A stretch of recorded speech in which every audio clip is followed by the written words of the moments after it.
Entonces me entristece un poco las declaraciones del presidente. Para el año 2025 es inferior a la demanda proyectada. ¿Por qué el viceministro renunció después de que hablamos de bajar tarifas de la luz? Buenas para toda la gente que está acá en este canal, viéndonos, suscribiéndose y siguiendo este periodismo que hacemos día a día acá en este canal. Si usted no se ha suscrito, háganlo. Recomienden este canal, por favor, para que hagan parte de esta comunidad que ya suma más de 115,000 personas. Mucha gente alrededor, no solamente de Colombia, sino del mundo. La noticia más importante: el Consejo de Ministros que ayer decidió el presidente de la República transmitir en vivo y en directo. Esto para muchos fue un acto de transparencia inédito. Sin embargo, pasaron muchas cosas en ese Consejo de Ministros. Entre las cosas que pasaron y que han dicho varias personas de su gabinete es que a ellos no les avisaron que iban a transmitir eso y que iban a hacer ese Consejo de Ministros así, en vivo y en directo. La primera hora y media fue transmitida como alocución presidencial por televisión abierta. Fueron más o menos 6 horas de regaños públicos, de recriminaciones entre ministros, de señalamientos de corrupción también.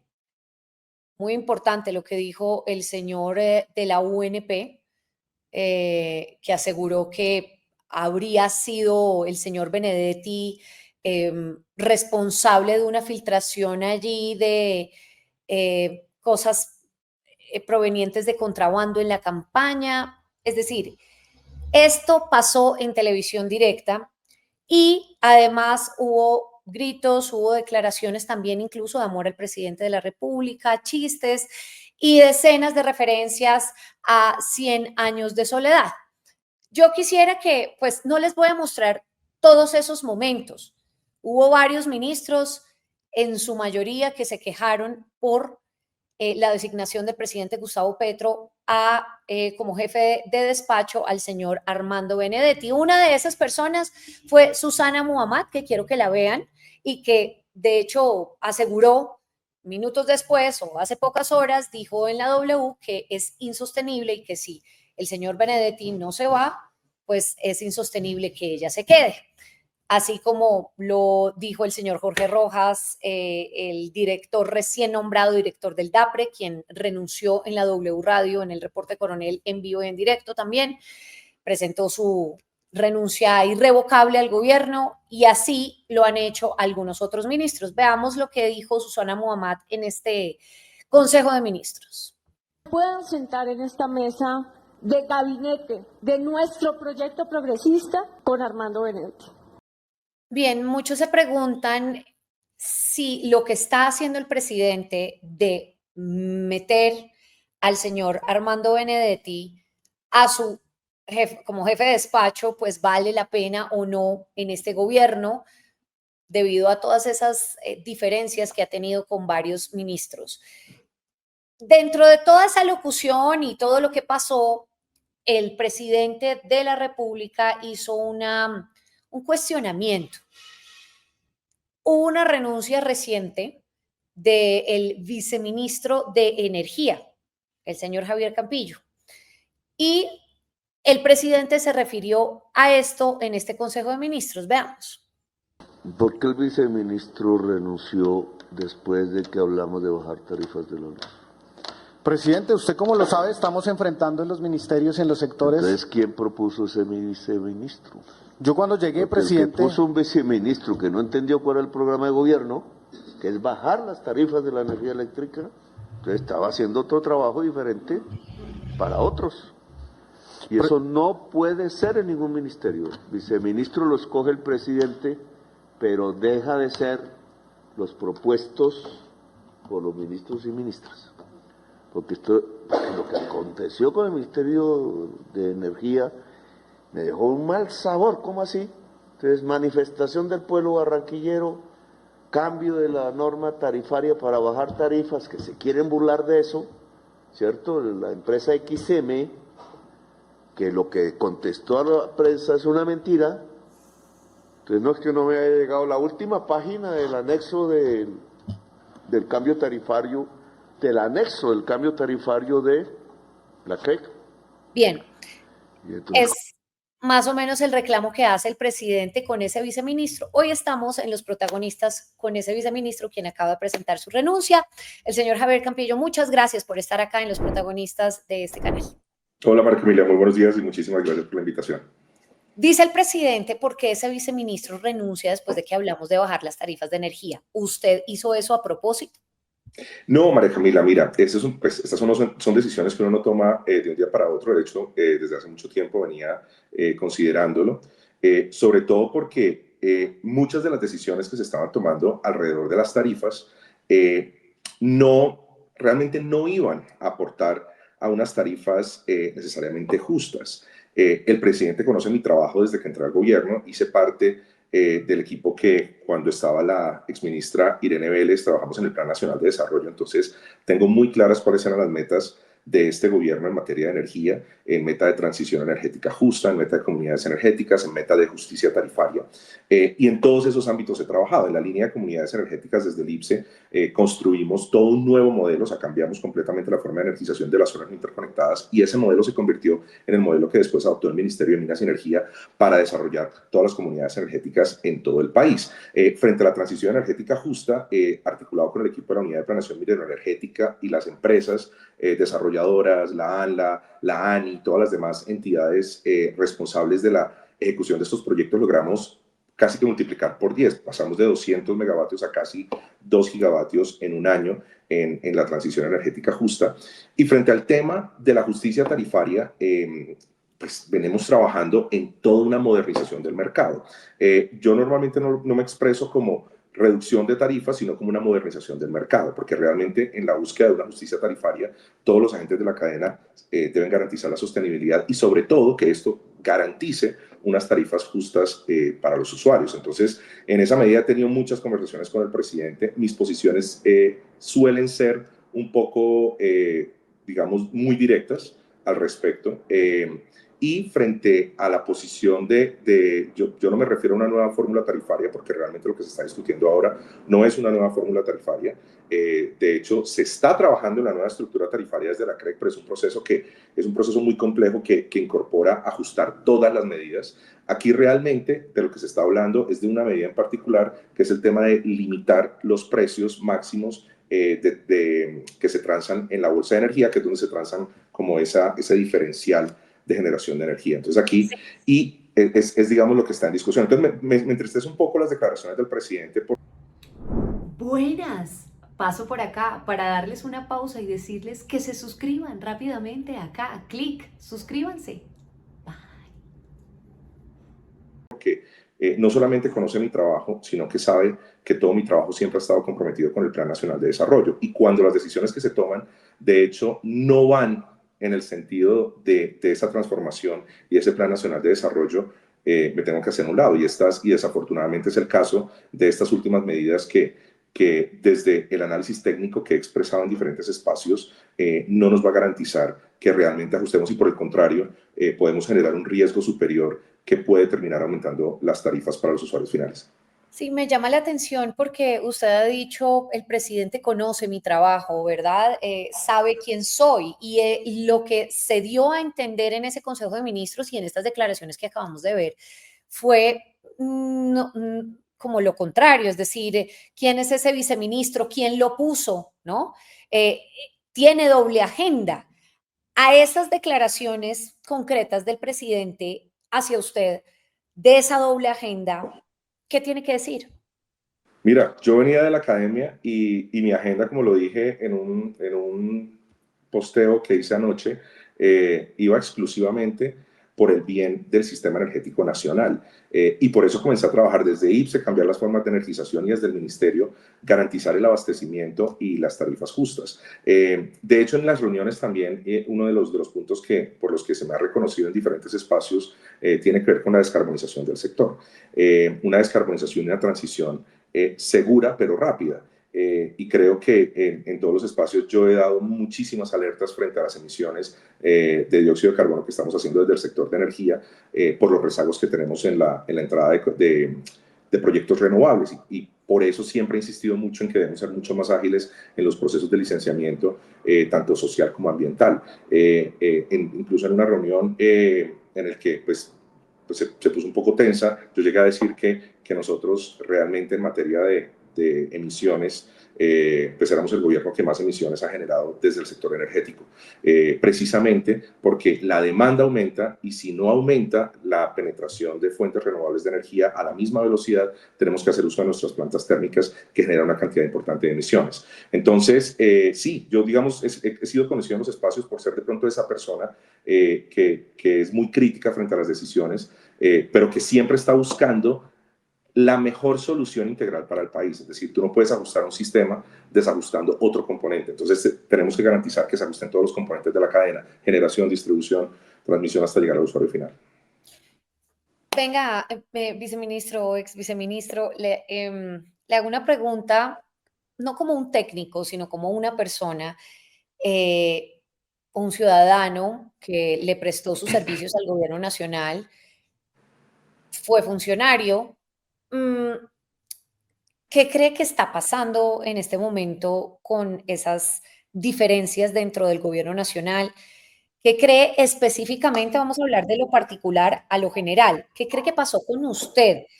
Porque el presidente tiene esa sensación que no es la misma que usted tiene.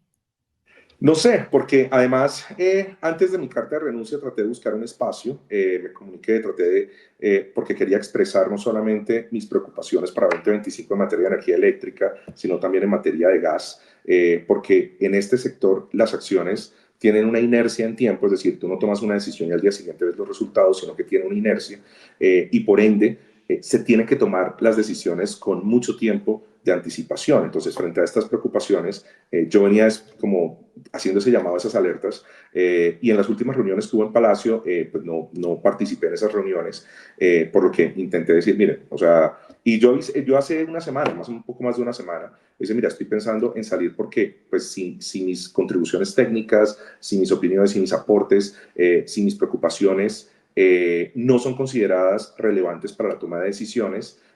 Los recursos públicos son sagrados y prefiero hacerme a un lado y que este puesto lo tome otra persona que conozca la estrategia y que esté alineado como con esas decisiones. Entonces, o sea, no fue el viernes, es decir, el tema de la marcha de Barranquilla no fue una razón para eso, o sea, no fue lo que motivó la decisión. Realmente esta decisión la venía pensando desde hace mucho tiempo y pues llegó un punto en el que definitivamente, miren, si no pueden escuchar y en el discurso, pues se ratificó el deseo de continuar adelante con estas medidas que en mi visión técnica pueden generar más afectación que beneficio porque estás estrechando o estás estrangulando una parte de la cadena que ya está hoy estrecha, es decir, la cantidad de energía que tenemos disponible para el sistema para el año 2025 es inferior a la demanda proyectada promedio para Colombia, lo que nos deja un margen muy estrecho de maniobra y cuando tú estás en un margen estrecho de maniobra no es el momento de estrangular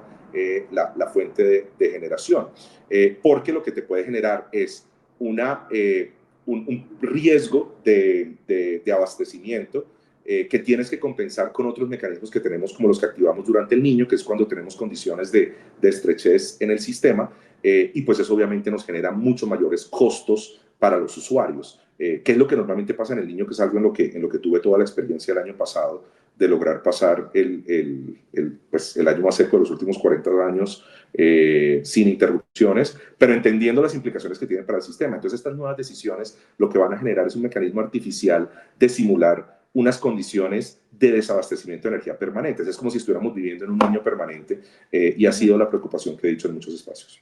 En un consejo de ministros, usualmente, pues el presidente decide si se raja o no se raja, ¿no? Es como una especie de examen, ¿verdad? De cada ministerio, de cada gabinete.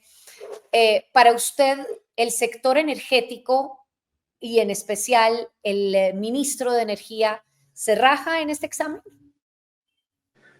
Pues yo pensaba, mira, esta es la primera vez que tengo la experiencia viendo un Consejo de Ministros en vivo y yo pensaba que la lógica o la secuencia era diferente. Pensaba que había una agenda que cada cartera tenía que presentar a una agenda previamente concertada, cuáles eran las propuestas, cuáles eran los resultados, cuáles iban a ser los compromisos para hacer un seguimiento. O sea, digamos, en la experiencia que tengo laboral, siempre he trabajado y con mis equipos siempre he trabajado de esa forma. Es decir, los motivos en los que uno convoca a todo el equipo directivo es precisamente para identificar cuáles son las brechas que se tienen digamos, en el plan general y cuáles son los aportes que se necesitan desde cada uno. Entonces, aquí en este espacio a mí me quedó muy difícil identificar quién se rajaba y quién no, porque desafortunadamente no veía una agenda o una métrica contra lo cual se podría contrastar cuáles eran los compromisos esperados desde cada una de las carteras. No lo vi, me vi toda la reunión y pues es un estilo diferente, no estoy diciendo que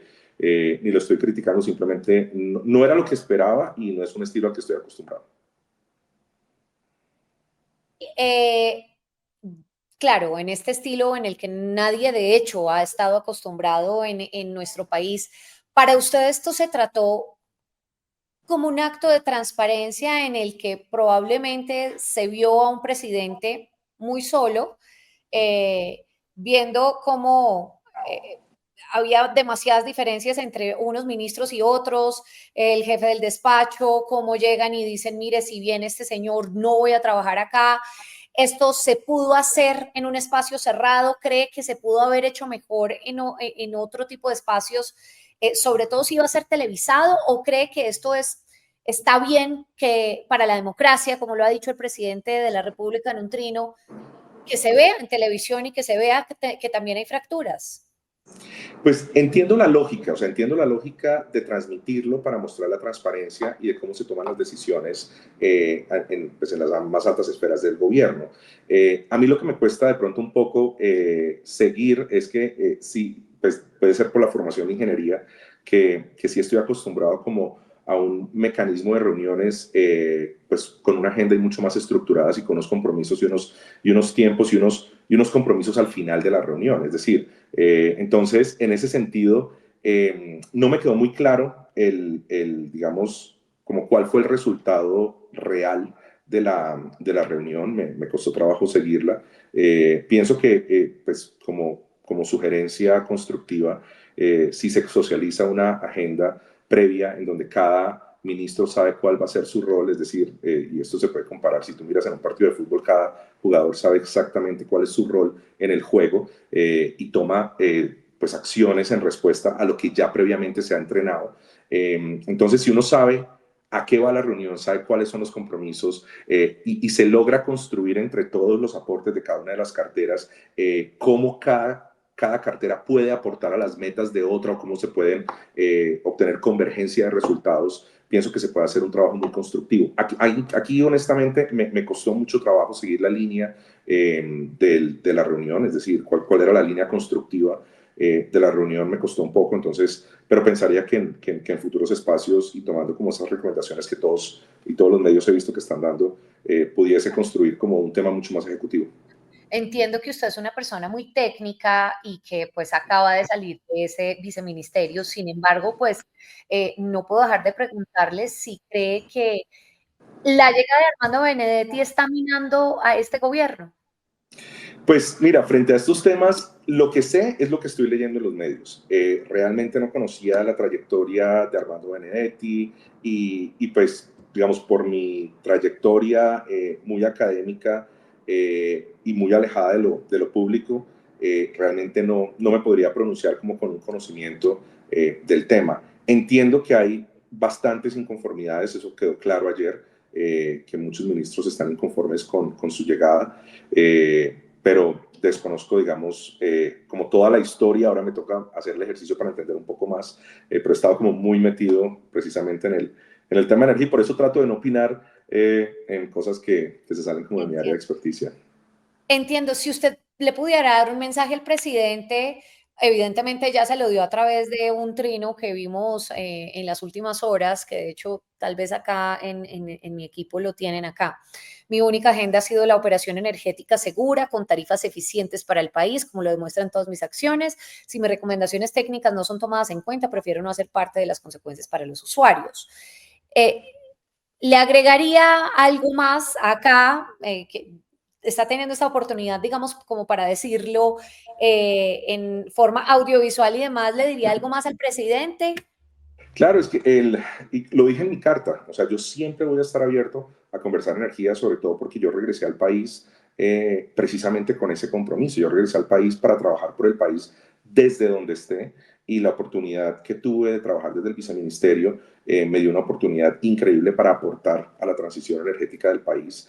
Y hemos hecho cosas muy positivas, y sería muy triste que de pronto en el afán de tratar de forzar resultados a corto plazo generemos unas afectaciones a mediano plazo que al final de cuentas van a terminar afectando a los usuarios con menos ingresos, a los usuarios del estrato 1 y 2, sobre todo en un momento en el que el sistema energético está estresado por los retrasos que hemos tenido de un par de meses en los subsidios. Han generado un estrés adicional al sistema. Tenemos una de las empresas más importantes para el país intervenida. Entonces, digamos que hay en estos momentos, de forma coyuntural, como muchos elementos que están estresando al sistema, y no es el momento para adicionar un estrés que pudiese generar una mayor afectación a los usuarios, que son a quienes nos debemos. Y en ese sentido, conversar, y sigo abierto, y siempre lo estaré a conversar con el presidente de forma abierta, franca, con cifras, con números,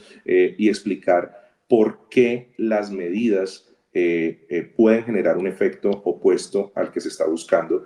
Y frente a eso, más que el compromiso que en su momento hice con el gobierno, hice un compromiso con el país, y nunca voy a hacer nada que atente contra la seguridad energética o que atente contra la capacidad de que los usuarios puedan acceder a una energía con tarifas justas. Ex viceministro, muchísimas gracias por haber estado en este espacio. Muchísimas gracias, María Camila. Que tengas una feliz mañana. Gracias, y gracias a toda la gente que se ha conectado. Vamos a tener más adelante un debate. También nos vamos para el Congreso de la República para saber más reacciones de lo que ha generado este Consejo de Ministros. Como bien sabemos, varios ministros ya han puesto su renuncia protocolaria. El señor Carlos Carrillo, director de la Unidad Nacional de Gestión del Riesgo, presentó su renuncia protocolaria. El señor Jorge Rojas presentó su renuncia irrevocable, recién nombrado director del DAPRE, y así varios ministros han dicho: voy a poner mi carta en consideración del presidente de la República. Vamos a ver qué pasa en estas próximas horas. Yo les pido, por favor, que si tienen algún comentario acerca de esto que recién acaba de pasar, pues déjenlo, por favor, con todo el respeto. Se puede discutir con respeto y con argumentos. Así que me interesa mucho leerlos y leerlas. Muchas gracias por haber estado acá, y nos vemos más adelante. Chao.